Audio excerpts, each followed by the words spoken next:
Hello and welcome to a Smurd P video, and today we are looking at another beautiful omnibus.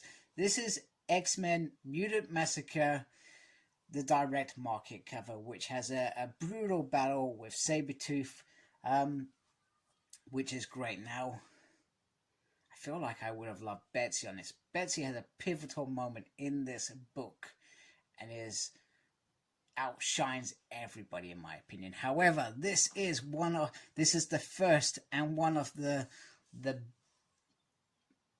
best X-Men crossovers ever created. I'm not just saying it because it says one of the most iconic. I changed the word, but it is one of the best. And I probably read this properly in, I'm gonna say, 2008.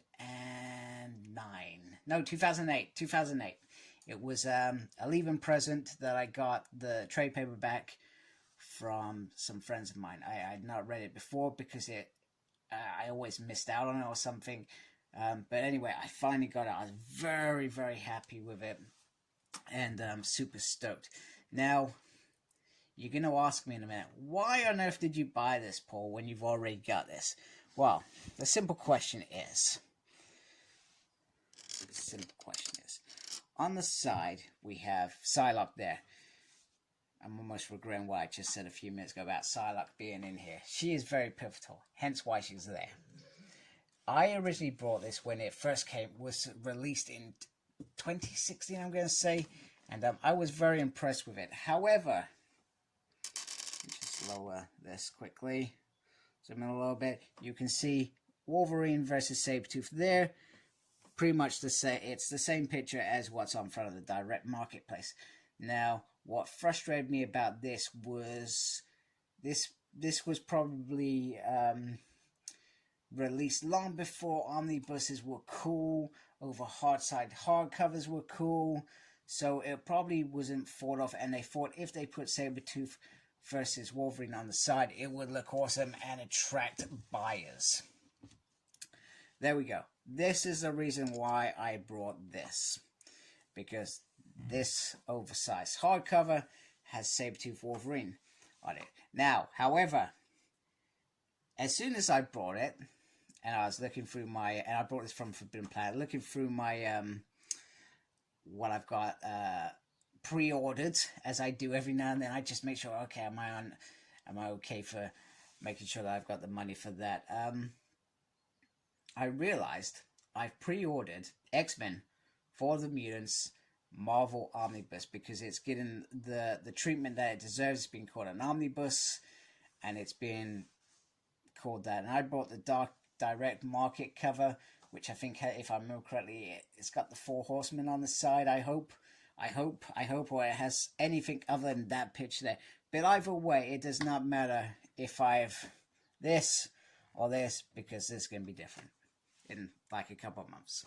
So there we go. There's my funny story of the day. You can laugh at me and go, oh, what an idiot he is. Anyway, I've done it now, and now I need to decide what cover I get. I suspect I will keep this because I do really love how Psylocke was pivotal to this story. Now, showing you what you really want. Is this worth buying? Hell yes, it is. You know, okay, it's not going to be the cheapest book, but it certainly is definitely worth it. I'm going to just carefully take off the dust cover.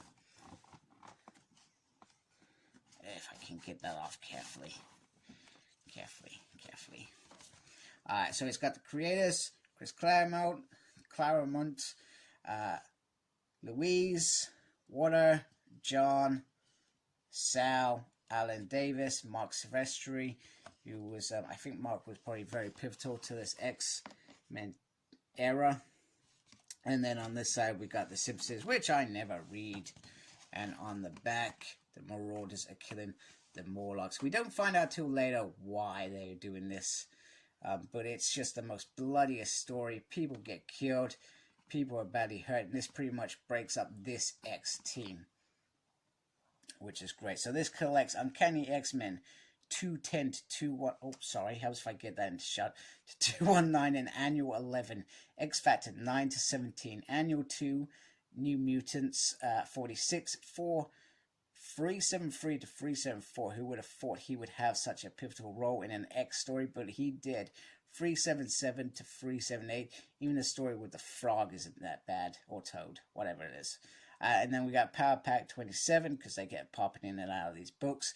Daredevil 238, Fantastic Four versus the X-Men 1 to 4, and X-Men versus the Avengers 1 to 4. I'm finding that weird because, oh, they were in Uncanny X-Men. That's why I was finding that weird. I'm sure they were in there somewhere. So that bit's a bit bizarre. Let me just double check. That's not different from that. No, exactly the same as that. So just thought I'd double check that to see if there is any difference in terms of books. So let me try and get my camera in position so we can see this beautiful cover. So this book has ramifications on this whole era. And I'm just gonna carefully, nope, that's as far as it's gonna go. Just trying to get my camera into a decent position because we know it all goes downhill when I start doing this. Yeah, that's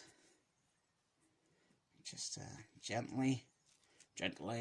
Now, the one thing that I hope Marvel will do, I hope they do, I really do, is they need to give us a prelude to Mutant Massacre that fills in the gaps between Uncanny X-Men Volume 4, Omnibus, sorry, not just a story. So it gives us that gap between the end of that and this, and also fills in those earlier X-Factor issues. I think it's 1 to 8. Is that right? I'm just talking rubbish. Can't even see it. Yeah, 1 to 8. 1 to 8. Because they were fresh out of the thing. So the stories are all sort of separate. So there's a little bit of build up, and then boom, we get this, which is absolutely fantastic. And Colossus, Nightcrawler, and Kitty Pryde and Angel are probably the real victims of this massacre. They end up, not Angel, obviously, he ends up getting picked up by Apocalypse later in his car.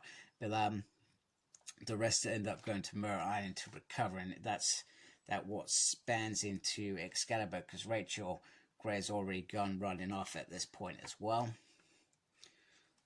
So, which is brilliant. Four's actions, if I remember correctly, had probably more pivotal moments with the X-Factor part of this story. Just try and get this done. And if I remember right, I could be wrong. This is probably one of the first moments we meet Sabretooth. His original origins are in Iron Fist. His first encounter, or first showing. But this is the first time that I feel like he encounters Wolverine. And then that just all starts taking pace in Wolverine's book. And I think in this, some occasions as well. Which is great. It's just a fantastic book. And if you've never read it, it's a great place just to pick up a brilliant omnibus and just have a good look. Just take this off so you can see the eye, which is yellow in color. It's not the actual eye. I should have been paying attention a bit better. Come on, focus. Focus.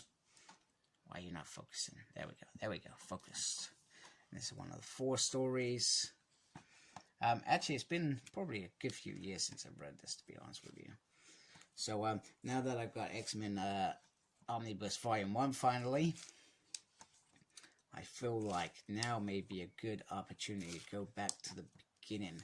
Or maybe I just wait for either the prelude to this or an Uncanny X-Men Volume 5, which just has X-Factor in it. I can live with that, to be honest with you. I really could. And not be jaded by the fact that it's got X-Factor in there. And that small window of this first X-Factor team, I feel like it's too small to create anything for it. Oh yeah, we got that bit as well. That's pretty cool. I like that. There's some great stuff in there. Some really great stuff. And here's all the background stuff. So about the X-Men vs. the Avengers. What's that about? All this good stuff. It's pretty cool. Oh yeah, that was it. Because this would have been around the same sort of time that Magneto was leading the school. It's stuff about Sabretooth, which is great. Yeah, it's just a beautiful book.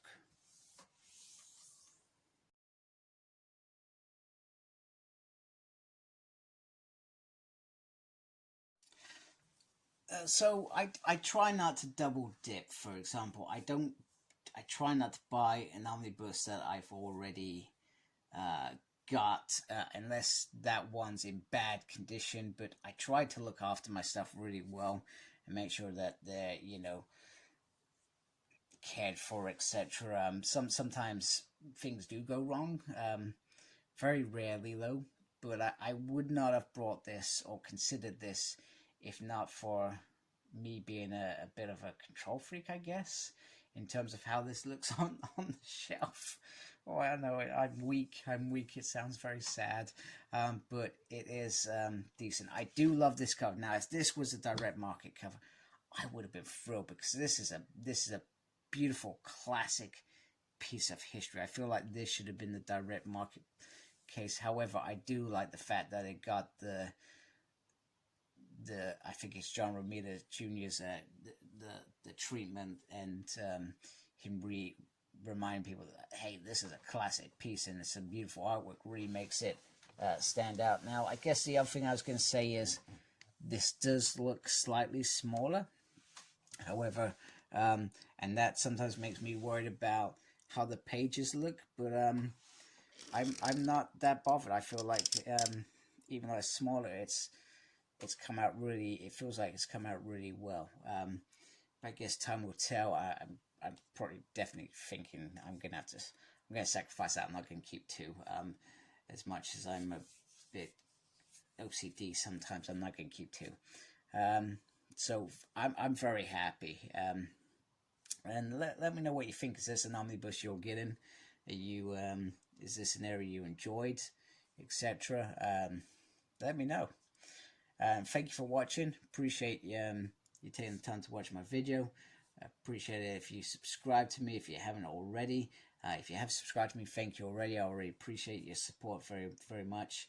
And make sure you look after yourself. Very important nowadays. And embrace geekiness. Take care. Goodbye, folks.